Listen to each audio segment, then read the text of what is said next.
This episode is supported by MonsterJoysticks.com. Level up your Raspberry Pi with our all-in-one arcade kit using genuine Sanwa arcade parts.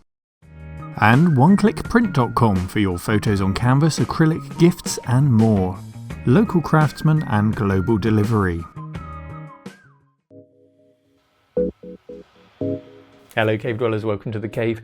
If you've been following our progress recently, you'll know that the Pioneer LaserActive, the beast that is the Pioneer LaserActive, is undergoing repairs here in the cave. And we're at a point now where we're not finished, but we can play Mega Drive cartridges, Mega CD games and those rare and exclusive Laserdisc games for the Mega Drive, of which we have one here I haven't shown you before, and we're going to take a look at it and we're going to review it. It's a 1993 FMV game called I Will, The Story of London, and an early 90s FMV game. I think we all know it's going to be amazing. Right, guys? Not only is this 1993 exclusive a rare thing, a LaserMD title, it's also a great thing to look at and to hold. It's sizable to accommodate that 12-inch disc, it's glossy, and it just makes you want to find out more, in much the same way that a great-looking vinyl record does.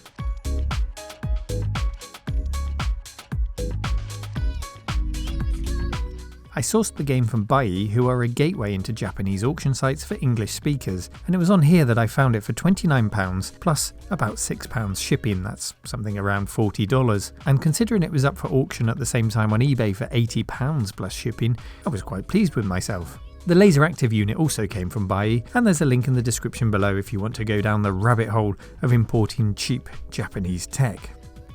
This Laserdisc then is playable using our Pioneer LaserActive, which originally retailed at, with the Mega Drive pack, which retailed at, and the game itself, which would have originally set you back, allowing for inflation in the present day, that amounts to, and that I think you'll agree, is a huge amount of money to play a game. The LaserActive system was only on sale in Japan and the US, and the game is based in London, so naturally, I've prepared my British stereotype bingo card for the occasion.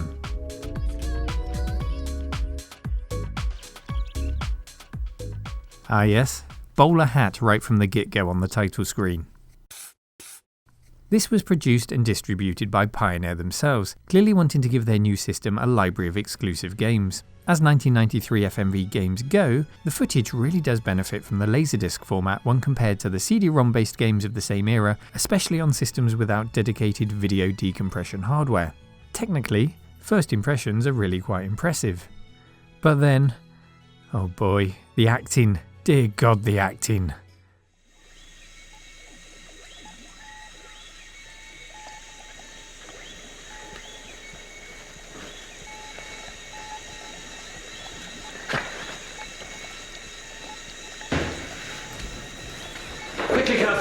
The alpha ozone, it's gone. Oh! I've been working on it for 30 years. I finally succeeded, and now it's gone.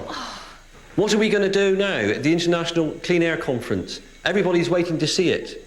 What can I do? I'm so old now.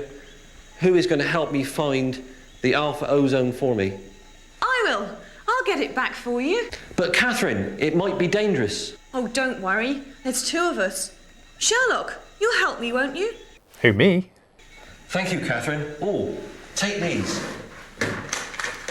I'm sure you will need them. Thank you, Doctor. And don't worry, we'll find the alpha ozone for you. Now then, Sherlock, where do we start? I'm seriously questioning my investment before the intro scene is even over. Does anyone want to buy a Pioneer LaserActive? No? I think we're actually going to have to play this. It looks as though we drive a car older than time itself with a single windscreen wiper through the British weather. British weather, that's another one. And we meet the elderly scientist played by Nigel Ellis, and the key characters in the game are explained. Nigel is an actor who, perhaps unsurprisingly, I haven't been able to find a history of in any other roles. And that's a shame because he breaks the fourth wall in this scene with a finesse the greatest actors of our time can only dream of imitating. Yes, I've got their photographs here.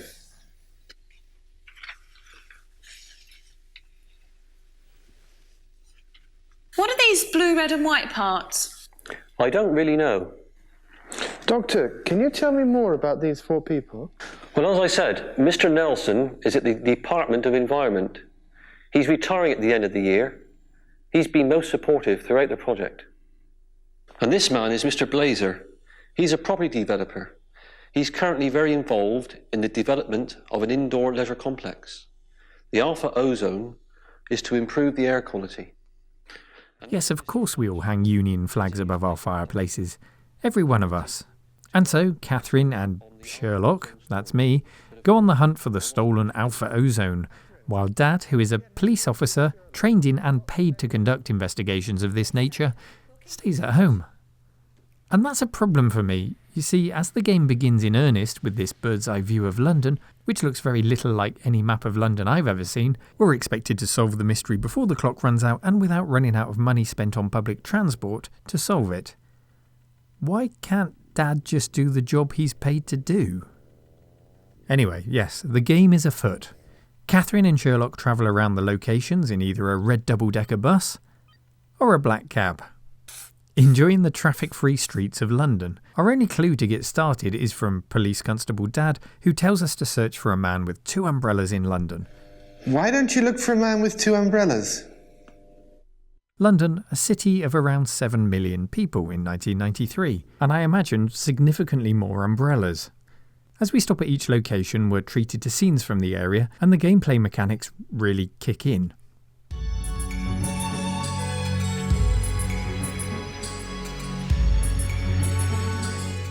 Yes, I'm that magnifying glass, and my job is to click all over the screen in the hope of finding KPs, that's key points, and not the brand of peanuts, or hidden clues to take back to Chief Inspector Dad.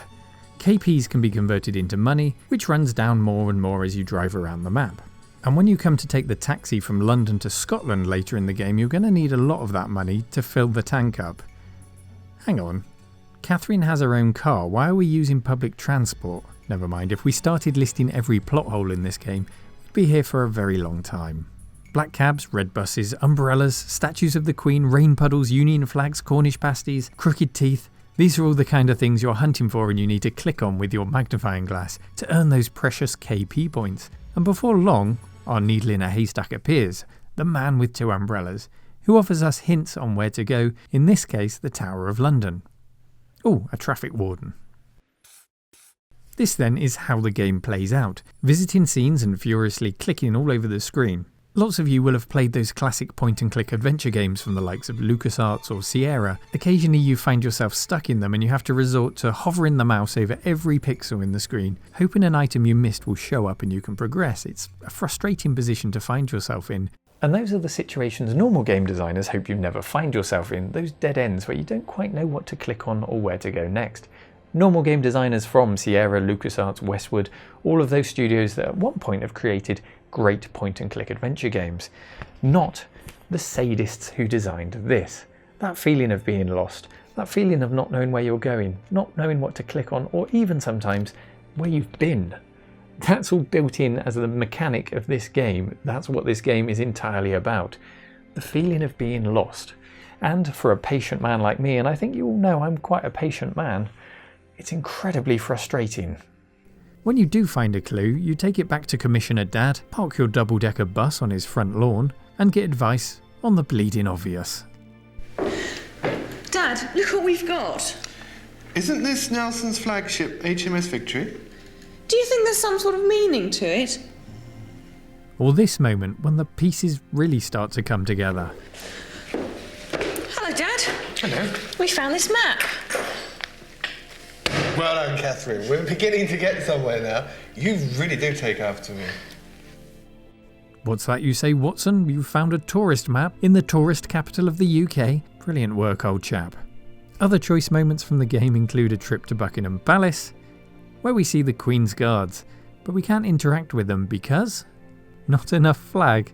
I mean, I could return draped in a huge flag, but I'm more likely to be mistaken for someone crazy and be attacked by the guards if I try that. The game isn't entirely without a sense of achievement though, as is evident when I click on these ladies. Yes, me, making those gains. You get the idea then. This is peak 90s FMV gaming, devoid of meaningful gameplay and packed full of wonderfully bad acting and poorly shot scenes just because the technology now exists to do so. In this wild new frontier of technology, nobody stopped to question that just because we could, should we produce something like this? With hindsight, it's clearly a no, but as with all FMV games, we had to endure that genre, that sense of hope that something new and amazing was coming with our new CD drives, and in this case, Laserdisc drives, and ultimately the disappointment when we realised interaction is at a bare minimum. We even get footage of a Pioneer shop. Just look at those lovely stack systems. Oh, another traffic warden. I know we have traffic wardens in the UK, but they appear in every scene in this game. I think the developer must have had a bad experience with them at some stage in their life. And whose idea was it exactly to make washing up part of the game? But we were promised filth on our plate, exclaimed the rich Japanese businessmen with their LaserActive consoles. Oh, scrub those plates. I have to confess though, I didn't play this game through to completion. The repetition and the grind was just too much, especially with the same few loops of music used in each and every video. That really was a special kind of torture, and I do apologise to those who joined me on a live stream when we played it to capture the footage for this video. But I did make it out of London, where I should be able to visit the city of Bath. But for some reason, the game just wouldn't let me in, citing not enough information. And even with Dad Clouseau's help, I couldn't figure out why. So it became I Will Not, the story of London. Oh, Dad would be proud of that joke. You really do take after me. If, however, your will is made of iron, then this masterpiece in FMV gaming treats you to this. A Rolls-Royce car chase around Bath. James Bond eat your heart out, and yes, you are driving with the magnifying glass.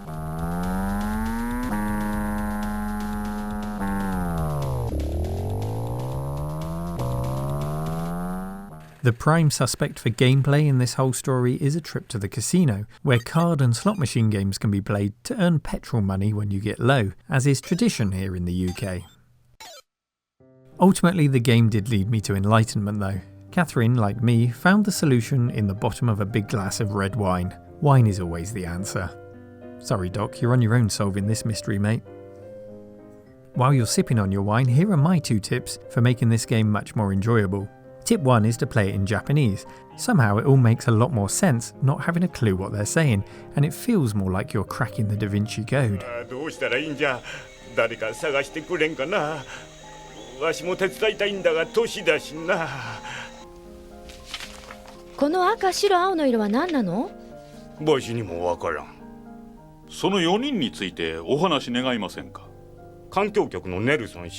The other is to use this super secret cheat, side 2 of the Laserdisc, which is compatible with any regular Laserdisc player. You don't need any special Sega pack or controllers to watch it, and it plays you all the game's location footage back without having to hunt around the screen with a magnifying glass. Ah, that's much better. Oh look, Loch Ness. In conclusion then, this game is significantly improved by removing all trace of understandable dialogue and by removing all elements of gameplay. Oh, Stonehenge.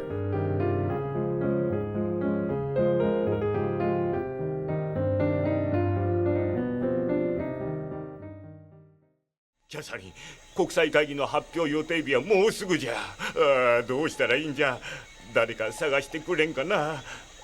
わしも手伝いたいんだが年だしな。